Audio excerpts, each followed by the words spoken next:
350 वर्षांपूर्वी महाराष्ट्राच्या कोकण किनाऱ्यावर आश्रयासाठी आलेला एक ज्यू समाज आणि आज त्याच समाजाच्या आठवणी जपणाऱ्या इस्रायलमध्ये उभारला जाणार आहे छत्रपती शिवाजी महाराजांचा भव्य पुतळा आणि स्मारक। जे महाराष्ट्रात झालं नाही ते आता 7000 किलोमीटर दूर इस्रायलमध्ये होणार आहे। जगभरातल्या लाखो शिवभक्तांसाठी ही अभिमानाची बातमी समोर येतेय। पण इस्रायलमध्ये छत्रपती शिवाजी महाराज यांचा पुतळा का उभारला जातोय? छत्रपती शिवाजी महाराज आणि इस्रायल हे कनेक्शन नेमकं आहे तरी काय, जाणून घेऊयात या व्हिडिओमध्ये। भारत आणि इस्रायलमधील मैत्री आता आणखीन एका महत्त्वाच्या ऐतिहासिक टप्प्यावर येऊन पोहोचलेली आहे। इस्रायलमध्ये छत्रपती शिवाजी महाराजांचं स्मारक आणि भव्य पुतळा उभारण्याचा निर्णय हा घेण्यात आलेला आहे। मुंबईतल्या इस्रायलचे कॉन्सुल जनरल यानिव रेवाच यांनी ही माहिती दिलेली आहे। पण या निर्णयामागे फक्त राजनैतिक संबंध नाहीत, तर आहे एक भावनिक इतिहास सुद्धा।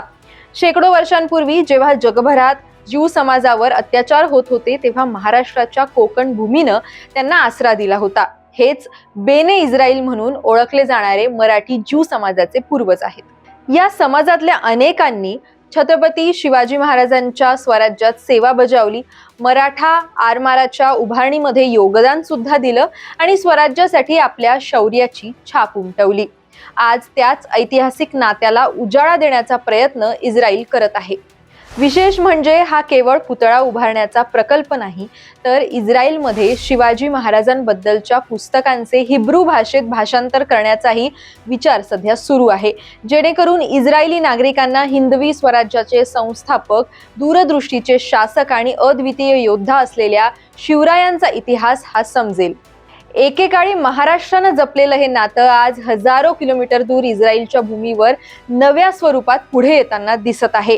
छत्रपती शिवाजी महाराजांचा पराक्रम आता फक्त भारतापुरतच मर्यादित राहिलेला नाहीये, तर जगभरातल्या लोकांसाठी प्रेरणेचा विषय बनतोय।